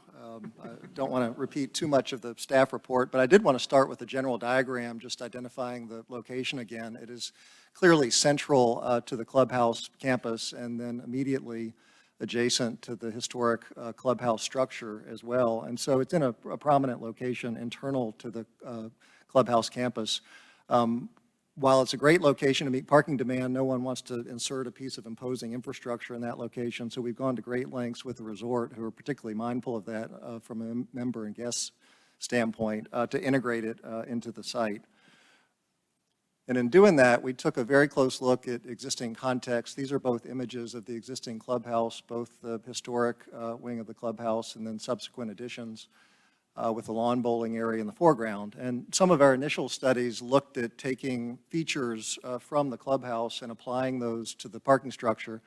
Ultimately, that seemed out of scale, frankly. The parking structure was longer and lower, and it was set into a sloping hillside, and it seemed somewhat contrived to immediately apply those details. So we looked deeper and realized that we had sort of the beginnings of a solution right in front of us, where there are wonderful ground plane site walls and site hardscape that are brick, that are very visually recessive. They blend into the landscape, and we thought, well, what a great opportunity to integrate this as much of a non-building as we can make it, to minimize its mass and to tie into the landscape. So that's when we began referring to it as a parking terrace.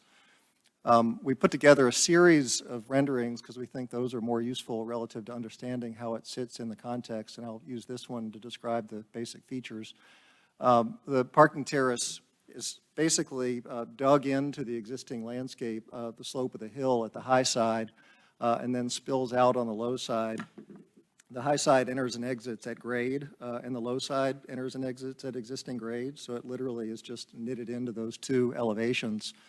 The landscape and the site basically slope naturally around it. The predominant exterior material is brick. We feel like that is visually recessive. It gives it a garden wall kind of feeling. It ties into the tones of pine straw, ties into many of the ground plane elements, both on the resort and throughout the village. So we think it gives it a quietness that settles it into the landscape. In addition, there are a series of retaining walls that will show up in more detail in future renderings that pull off the edge of the parking structure, so it's not just dropped into the landscape. The edges are softened, and by doing that, we allow landscape to trail over. We have layers of landscape in front of the parking structure, parking terrace, and a byproduct of that is that we allow more light and more ventilation into the lower level of the terrace. There are features at the corners, this corner in particular, that provide pedestrian access where there's more detail, and the upper level of the terrace spills down with broad, gracious stairs. There are also elements like a pergola element and some trellis wall elements that allow the landscape to grow up onto the structure. The idea is those will knit it further into this idea of a sort of garden setting, and that those can also recall some of the details from the historic structure, not direct applique, but general reference to those so that there's more communication between the two. So I'll walk through a series of other vantage points. This is just zooming in a little bit further, showing the stair up to the upper level. The floor-to-floor height for the parking terrace is 12 feet. At its highest, at the north end of the structure, it's 12 feet from the lower level to the upper level, plus about a 3.5-foot parapet wall. And then this shows ADA access ramp to the lower level. There's ADA parking at both the upper and lower levels near entrances. This is zooming out a bit, obviously, looking from the northeast back toward the parking terrace.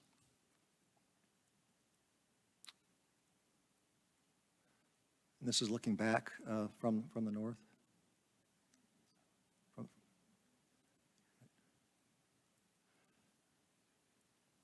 This is a plaza area that will create connectivity from the parking terrace over to what is now the croquet courts that may be a future development site as well. So the connectivity there is important.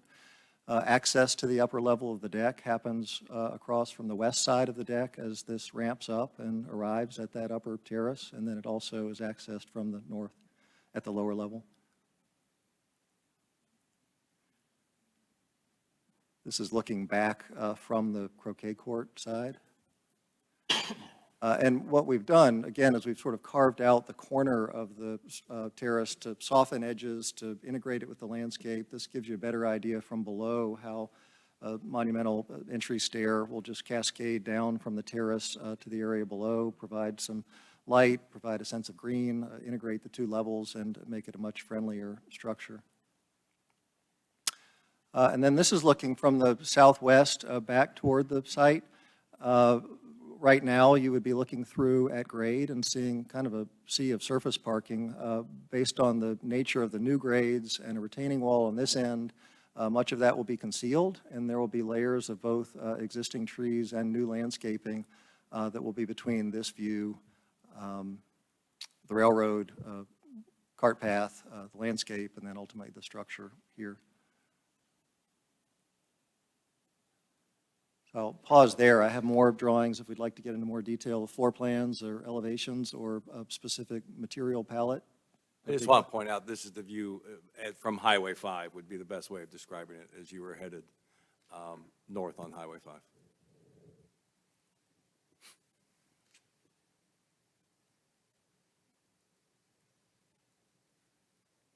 Sorry, there was one more rendering, just showing it in context of the existing lawn bowling site walls, which just really do knit it in very nicely looking back across to the west. And the material palette is drawn very directly from existing materials on the property immediately adjacent in the historic clubhouse and in the low site walls at the lawn bowling area. The pergola element will respond back to existing painted trim details. The brick veneer is going to respond to existing brick on the building. Likewise with the stucco, that's an existing material. We'll be matching that color and texture. And then there's a fair amount of existing brick hardscape that we will also be using to extend walks and things of that nature, connecting it to the landscape.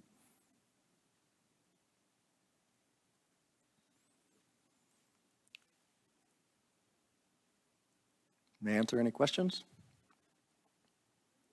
Two, as I think of the existing parking facility on the west side of the entry drive, it sort of is divided in half. There's a turn in. This does not appear like you are covering the entire footprint of the southern half of the existing structure. Is that correct? We are, actually. This actually extends to the existing cross aisle. The existing entrance off of Carolina Vista is right here, so that will be maintained, and the new parking terrace will come up to that level. And on the south side, it looked like there was a row of additional parking in one of the, right there.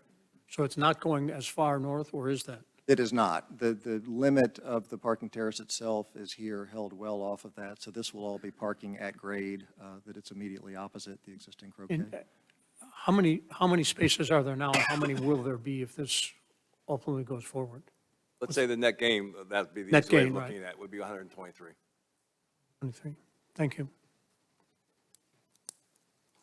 And I asked this question based on some previous things that we've reviewed from, I believe, both from Pinehurst and others. Is this a conceptual approval, or are we looking at what I would call a final approval? In other words, will there be expected modifications to this from this point forward? We're expecting that this would be final approval. The hope is to get this very quickly underway to meet certain seasonal construction requirements and ultimately fit into the seasons of the resort, but we're hoping for final approval. Okay, so this is what it's going to ultimately look like. Correct. And The reason I bring it up is because if we approve this as the final and there are changes made, then we're going to have to come back and talk again. Okay, that's I just wanted to clarify that this is the other, because I'd heard words that it was something else, but I'll take your word for it. Qualify my answer in one way. This area is under study currently, because that may ultimately be impacted by how the area on the opposite side is developed, but there certainly needs to be an important site feature in that location. The pedestrian and vehicular access will be maintained. Okay. But the details of this are being developed. Okay, but if they change from what we see here, dimensionally or otherwise, then my understanding is that you would then come back and discuss that further. Is that correct? I'm not, yeah.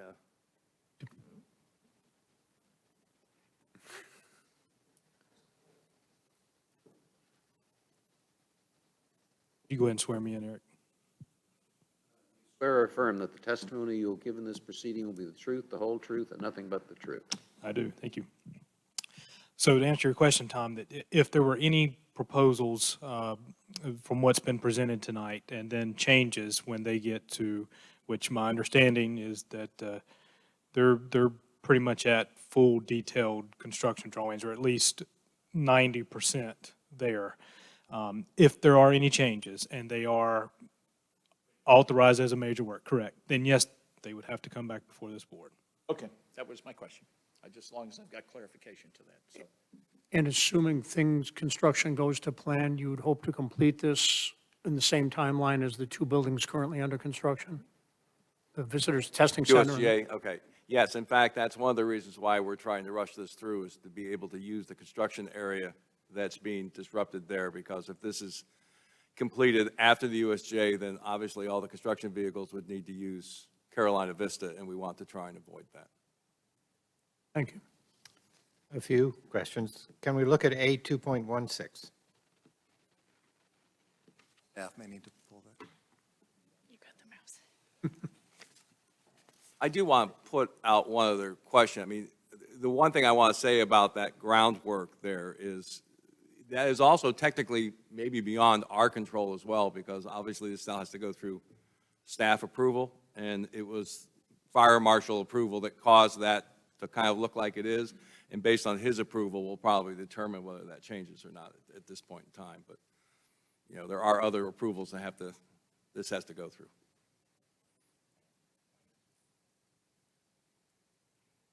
Thank you. It's the landscape site plan.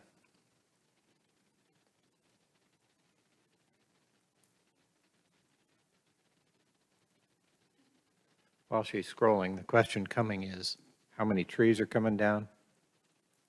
I'm going to refer that to our landscape architect, Bob Kuntz, so. Thank you. Thank you, Jay. There would be a total of 25 trees that are 12 inches and greater that would be removed. That's all, okay. That's it. And There's a little triangle of space at the south, I guess a southwest corner there, along Beulah Hills. Can you scroll into that little corner up there, just below the word rendering? Or maybe not. The top left corner.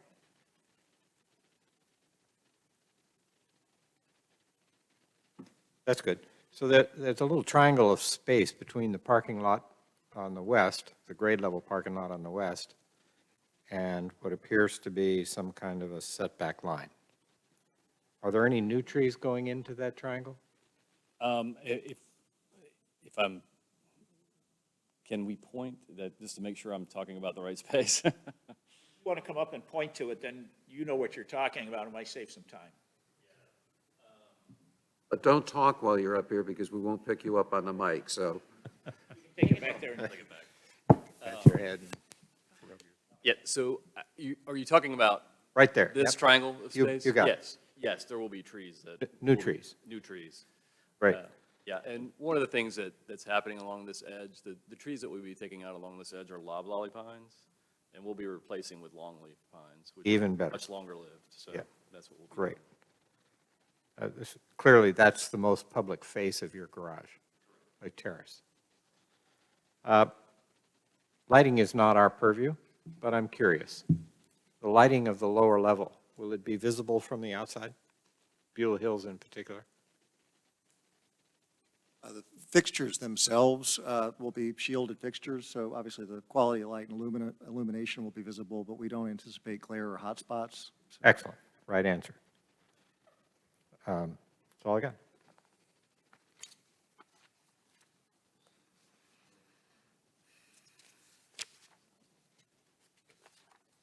I thought the question was, will you be able to see any of the fixtures in the lower level? Or are Yes. you From asking Beulah Hill. from Beulah Hill? From Beulah Hill. You won't see the structure itself from Beulah Hill. You'll see a retaining wall, thank you, that's a leading edge that is well in the foreground of the parking terrace, so you will not be able to see into the parking. Won't see the lower level at all. Even better. Thank you. Any other questions? Anything you gentlemen would like to add in further support of your application? All right, well, now here's the big moment. As I said earlier, if there is any member of the public who wishes to present any evidence either in support of or in opposition to this application, please come forward at this time and identify yourself. See a whole crowd. No, I don't see anyone at all coming forward. So therefore, unless any member of the commission has any further questions, I declare the evidentiary portion of this hearing closed. David? Before we begin deliberations, great job. Good-looking garage, well-sited, the right solution in my mind. Good work.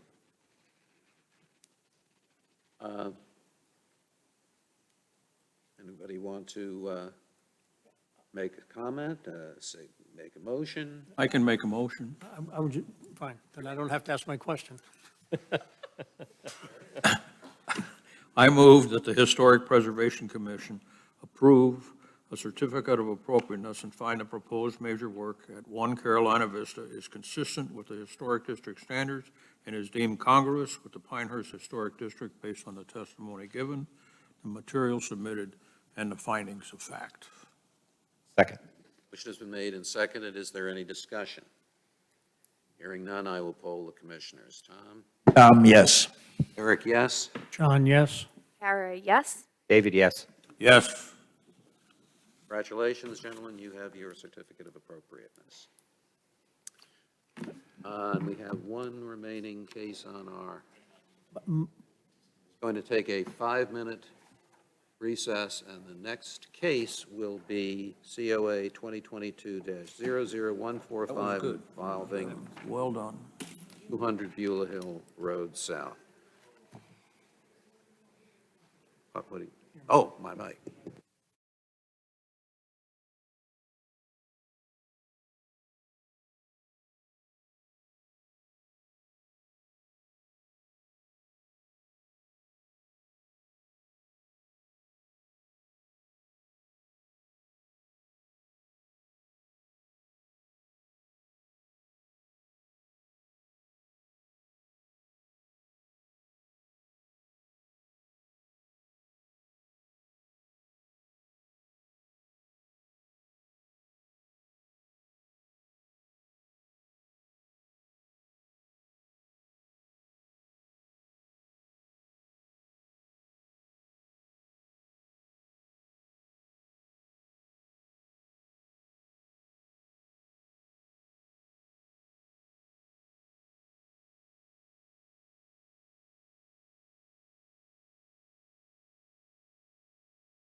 This meeting of the Historic Preservation Commission is called to order. The final case on our docket is COA 2022-00145 involving 200 Beulah Hill Road. And who is going to, are you presenting? Please present the case. Okay, I do want to point out on your staff reports, under land use, it says single-family residential. It is actually public conservation. So the purpose of this hearing is to consider a request for a major certificate of appropriateness within the Pinehurst Historic District for the demolition of an existing office and construction of a new office at 200 Beulah Hill Road. The property is identified as Moore County Parcel ID number 000-29515. The property owner is the Village of Pinehurst, and the applicant is Mark Wagner, the Parks and Recreation Director for the village.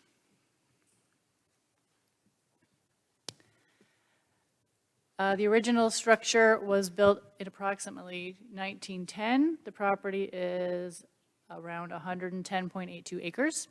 The applicant proposes to demolish the old office attached to the barn and rebuild a new office using the same materials as the existing office, including roofing, siding, windows, and doors.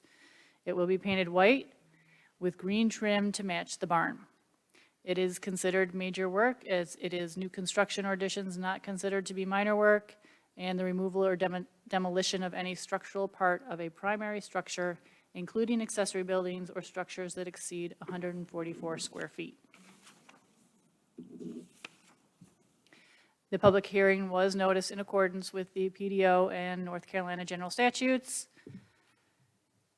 And the hatched out area is our property. And you can see right up here in this little area is where the subject building is.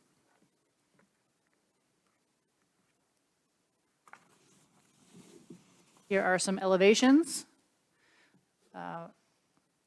Your front, the rear, and your left elevation, and it is attached to the barn here.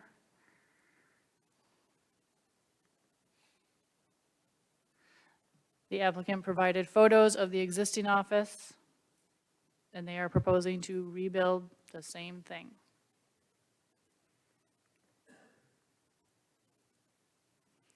Applicable standards. Demolition standards apply to all structures and site features within the Pinehurst Historic District, except those specified under minor works. Salvageable architectural materials and features should be identified along with potential buyers or recipients of salvaged materials. Significant site features and adjacent properties should be protected during demolition. Also, trees should be protected from damage due to compaction of the soil by equipment or materials. After demolition, all debris must be removed from the site within 30 days. Changes to existing commercial structures, general standards, any changes or additions to a commercial building, including alterations in roof line, fenestration, architectural details, and materials, must be compatible with the architectural character of the structure and must be congruous with the Pinehurst Historic District.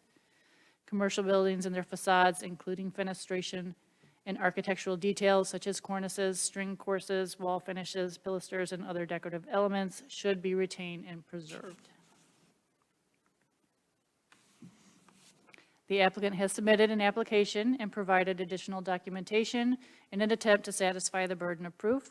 The building inspector has stated that the current office needs to be taken down due to structural issues.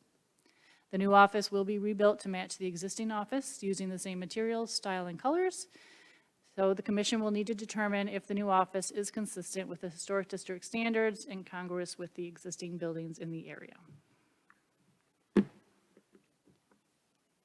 At this time, I'd like to submit into the record the staff report with attachments and exhibits, this presentation, the application and applicants' materials and exhibits. Without objection, the materials referred to by staff are admitted into the record. Do commissioners have any questions for I staff? have a question. Is the barn going to be repainted too? Not to my knowledge, no. Just a new office. Well, I mean, it needs it. I mean, if you've got a brand-new white building out front, You can talk Perhaps to you the can ask the applicant. applicant that question, Ask the applicant that. but I believe it is outside the purview of this particular hearing. Any other questions for staff? Is the applicant or applicant's representative present? Please come forward. You state your name and spell your last name for the record, please. Mark Wagner, last name Wagner. Raise your right hand. Do you swear or affirm that the testimony you will give in this proceeding will be the truth, the whole truth, and nothing but the truth? Yes. Please come forward. Be seated. And tell us what you'd like to tell us in support of your application. Can I answer the question first? Sure. The barn was already painted, and it was during that process that we realized how bad that this office building was in. Barn was repainted? We repainted that barn, yes, sir, in June. What the piece that we're demoing was not painted. They started pressure washing, and The barn was actually repainted? that barn has been repainted, yes, sir. I don't want to hire that painter. Qualified low bidder. Okay, I'll take another look. Yeah, I really don't have much more to add other than the staff report. You know, as I mentioned, we were looking at that barn as we were doing some improvements to the property. I asked the building inspector to come down and take a look at it because we had some concerns about it, and he agreed that it was not in good shape and it needed to be torn down and rebuilt, and that's exactly what we're going to do. When we're done, it's going to look just like it does now, but with a fresh coat of paint. Okay, thank you. Questions for the applicant?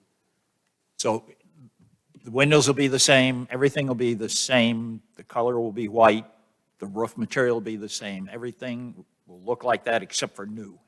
Correct. The only change is the existing windows are wood. The new windows will be vinyl, which does match other windows that are on the property, which was the other pictures that I attached. Any other questions for the applicant? Hearing none. As I said earlier, if there's any member of the public who wishes to present any evidence either in support of or in opposition to the application, please come forward at this time and identify yourself. Seeing none, unless any member of the commission wishes to get further information, I will declare the evidentiary portion of this hearing closed, and the commission will deliberate. I'd like to make a motion. Do I need to make two motions, or can we put it in one? Two. One for I infer the way demolition. this is written, it's been done as one. That's going to be my question. But Oh, sorry. typically, You got we've it, done John. them as two in the past. It seems to be a little bit more consistent to have it with one. I know personally, I would want to just make one motion and it be done when it can be clear. However, and just because we've done it one way in the past doesn't mean that's the only way we can do it. But it is certainly, at the I'd like to pleasure make- of who's making the motion. Yeah, I'll make a motion. See how it flies. I move that the Historic Preservation Commission approve the demolition of the existing office and the construction of an absolutely perfectly matching brand-new office, a certificate of appropriateness, and find the proposed major work at 200 Beulah Hill Road can't be anything but consistent with the Historic District standards and is deemed congruous with the Pinehurst Historic District based on the testimony given, material submitted, and the findings of fact. Second. Second, there is a second. Any discussion? Hearing none, I will poll the commissioners. Tom? Yes. Eric, yes? John, yes? Kara, yes? David, yes? Yes. Congratulations, you have your certificate of appropriateness. Thank you. Tear it down and put it back up. Thank you. All right. Entertain a motion to conclude the public hearing. That concludes the public hearing. May I have a motion to close the public hearing and return to the regular commission meeting? So moved. Second. Moved and seconded, and hearing no objection, is there, all in favor say aye. Aye. Aye. Aye. Any nays? Motion passes. We are now in a regular meeting. This is a public meeting, and you are all welcome to stay and observe, but only members of the commission and its staff may speak. We have been provided with the list of minor work staff approvals, which we have all reviewed.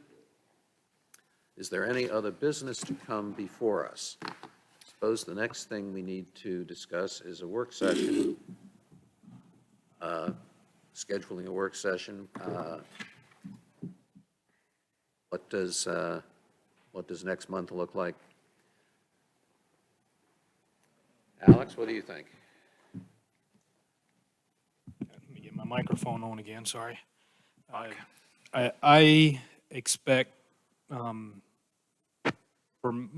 my perspective, and I wouldn't be able to provide much guidance to Alfred or Maria, September is going to be a fun-filled month in the planning inspections department. So Okay. I think availability would be difficult, maybe not terribly impossible. Depending on the scope of what we want to get into, I do want to, I think I've finally got enough maybe strength built to present the recommended changes that the commission have just gotten through with to council this month. Okay. I'm sorry, this upcoming month. So I'm going to have energy there, and I'm going to have energy elsewhere. So it's going to be an arduous month. Why don't we put that question off? Perhaps we can have an informal discussion with appropriate people sometime in the next week or two and see where we go. I think by mid-month, or at least that second full week of September, I'll have a better idea of how the rest of the month is going to map out, because there's going to be specific time requirements. So I will have a much better idea at that point. It might be helpful to get some feedback on the first round before we launch into the second round. Have some parameters set, maybe. There are some ideas. I agree. And it may not, it may be something we can accomplish in an hour's time. Okay, is there any other business to come before us? If not, may I have a motion to adjourn? Motion to adjourn. Is there a second? Second. In favor, say aye. Aye. Nays. Meeting is adjourned at whatever time it is, 6:16. Our next regular meeting will be held at the